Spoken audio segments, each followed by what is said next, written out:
every day goes down. Assalamualaikum warahmatullahi wabarakatuh. Perkenalkan, kami dari kelompok 5 akan membawakan dongeng berjudul Putri Matahari dengan saya, Roshida Sabilatul Azmi Karimah sebagai narator. Saya Meli Nuraini Suparman sebagai Nyai Asyik. Saya Alifia Alifah Ramadhani sebagai Ratu. Saya Nura Mustia sebagai Putri Matahari. Dan saya Nurhalista sebagai Dewi. Tanpa berlama-lama lagi, selamat menyaksikan. Pada zaman dahulu kala, di sebuah kerajaan yang terletak di tanah Jawa Tengah, hiduplah seorang ratu bersama putri semata wayangnya.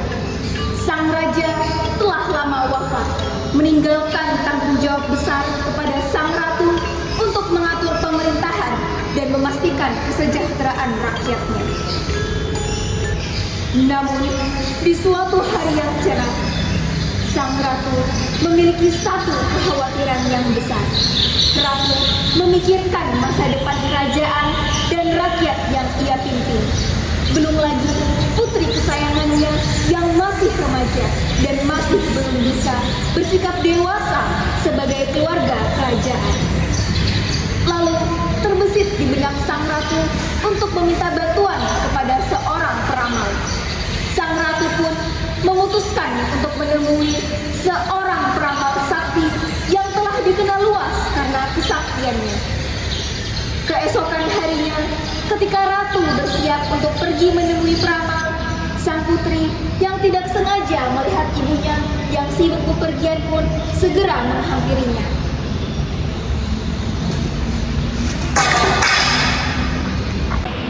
Astaga, Ibu ingin pergi kemana? Ibu ingin menemui beberapa kenalan ibu, putriku. Baiklah, Ibu. Nah, semoga kamu tumbuh menjadi putri yang bijaksana dan kelak bisa memimpin negeri ini ya, putriku sayang. Iya, Ibu. Ibu jangan khawatir. Putri sudah dewasa. Putri berjanji akan membuat negeri kita makmur selamanya.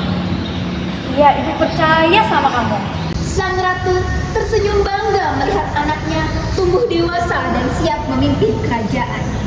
Namun, dalam hatinya ia ragu akan kemampuan sang putri, sehingga ia yakin keputusannya meminta bantuan peramal adalah yang terbaik.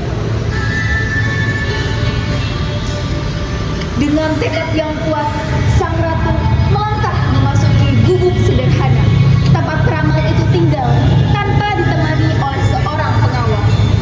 Setelah memberi hormat, ia pun segera mengutarakan maksud kedatangannya. Wahai Nyai, aku datang memohon petunjuk darimu. Aku menginginkan negeri ini tetap aman. Apakah ada cara untuk menyelesaikan semua permasalahan ini agar negeriku tidak jatuh ke dalam kesengsaraan? Gusti paring berkah jembar, sandang pangan orata, kurang sing sregep rejekine jangkep, makmur rahayu salawase.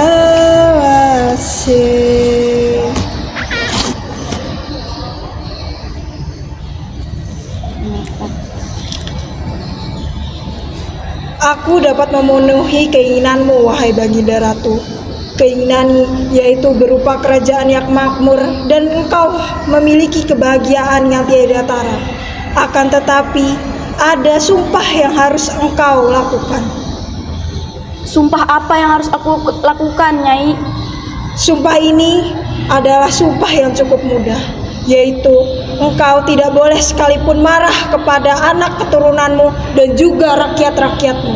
Apabila engkau melanggarnya, akan ada malapetaka besar yang datang menghampirimu. Apakah engkau sanggup, wahai Baginda Ratu?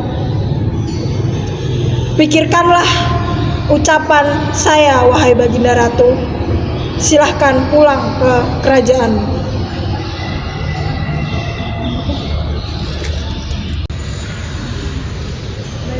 Terima kasih Nyai. Saya akan memikirkan keputusan nanti. Maka sejak saat itu, setelah ritual dan mantra diucapkan, layaknya anugerah dari Yang Maha Kuasa, kerajaan tersebut hidup dalam kemakmuran yang berlimpah, tanah yang subur, panen yang melimpah, dan rakyat hidup dalam kebahagiaan. Namun, suatu hari, Putri, sahabatnya Dewi, menyadari bahwa hewan lain mulai berlarian dan dedaunan berguguran tanpa sebab. Apa yang telah terjadi? Kenapa bisa berantakan seperti ini? Iya Bu, segera Bu. Aku harus memberitahu Putri sekarang juga di taman istana. Putri, aku membawa kabar yang sangat penting. Tenangkan dirimu, Dewi. Apa yang telah terjadi? Aku baru saja kembali dari desa Putri. Kebun keluargaku hancur. Banyak sekali tumbuhan yang gagal panen. Ini harus seperti apa Putri? Bagaimana mungkin? Selama ini, negeri kita tidak pernah mengalami kekeringan. Jika benar demikian, kita harus pergi sekarang melihatnya sendiri, Dewi. Tidak Putri. Hari sudah mulai gelap. Lebih baik kita menunggu esok hari saja. Tidak, Dewi. Keluargamu pasti sedang khawatir. Aku tidak bisa menunggu lebih lama. Kita harus pergi sekarang. Perjalanan Putri dan Dewi memakan waktu lebih lama dari yang diperkirakan, hingga hari mulai gelap. Sementara itu, sang ratu gelisah menanti kepulangan putrinya. Akhirnya, tak lama kemudian, Putri dan Dewi berlari menghampiri ratu di istana. Ibu, aku membawa kabar yang sangat penting, Ibu. Dari mana saja engkau putriku? Tidakkah kau tahu ini sudah sangat larut malam? Seorang putri tidak seharusnya berada di luar istana hingga larut malam. Ampun, Ibu. Aku pergi bersama Dewi untuk melihat keadaan rakyat. Ternyata negeri kita sedang mengalami kekeringan, Ibu. Benar adanya Baginda Ratu. Kebun hancur.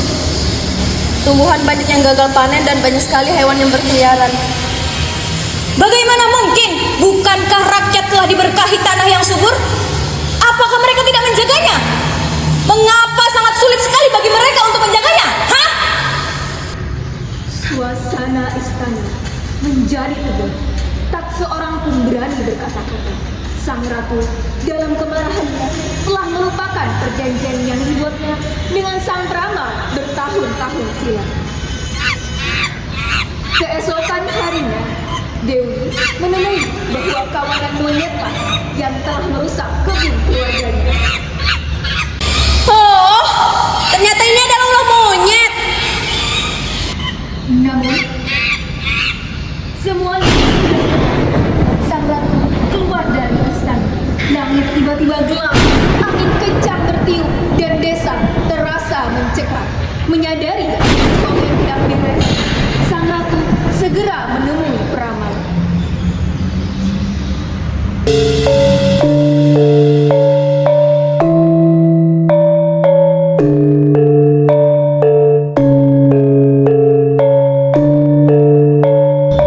Aku sudah tahu apa yang terjadi di luar sana, wahai Baginda Ratu.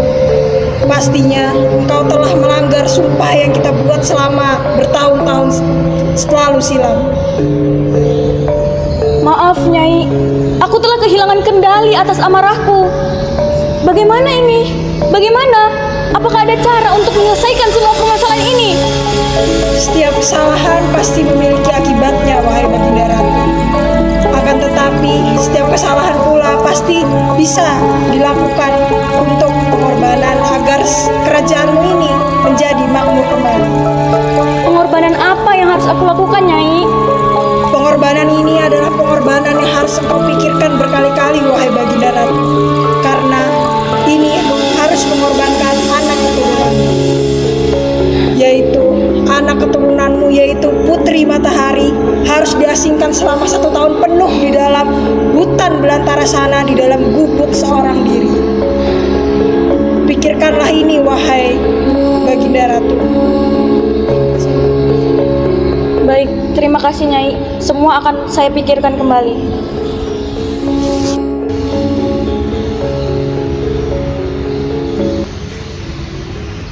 Pergi ke istana, sang ratu memanggil putrinya dan menceritakan segala yang telah terjadi. Putri, ibu, ibu dari mana saja? Ada apa dengan negeri ini, ibu? Sepertinya sebentar lagi akan badai. Aku sangat khawatir, ibu. Ibu, di saat badai seperti ini entah pergi kemana. Nak, ibu telah melanggar janji. Dan sekarang negeri kita sedang berada dalam bahaya. Satu-satunya cara untuk menyelamatkan negeri ini adalah dengan mengorbankan seseorang yang ibu cintai, yaitu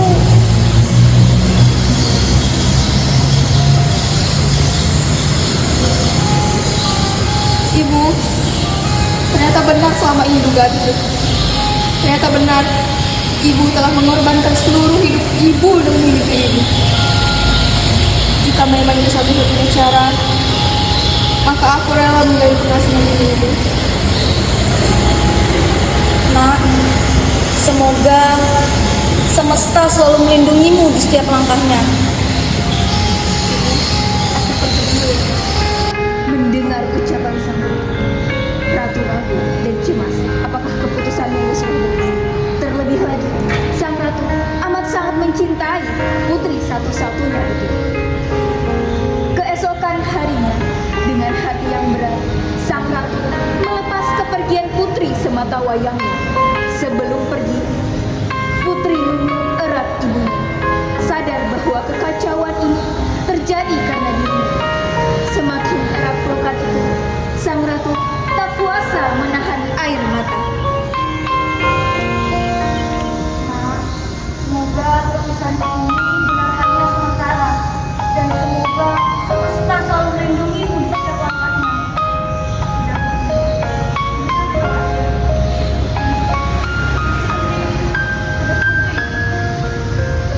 Putri sudah dewasa, Putri bisa bertanggung jawab sendiri. Mendengar itu, ratu hanya tersenyum haru dan mulai berjalan ke arah sebuah rumah gubuk dengan pintu usang, tempat di mana putri harus mengasingkan diri selama 1 tahun demi kemakmuran negerinya. Setahun penuh ia merindukan kehadiran putri sematawayangnya, menunggu dengan sabar hingga waktunya tiba. Sang ratu setiap hari selalu ditemani rasa gelisah dengan kondisi putrinya. Di hari itu, ratu menunggu kehadiran putrinya di depan pintu.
Tertumpahlah kerinduan seorang ratu dengan anak sematawayangnya dalam pelukan tersebut.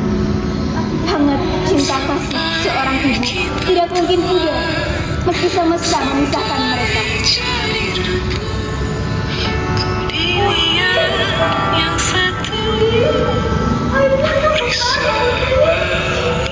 Dewi yang menyaksikan pertemuan itu ikut bergabung dalam pelukan penuh kehangatan dan perlahan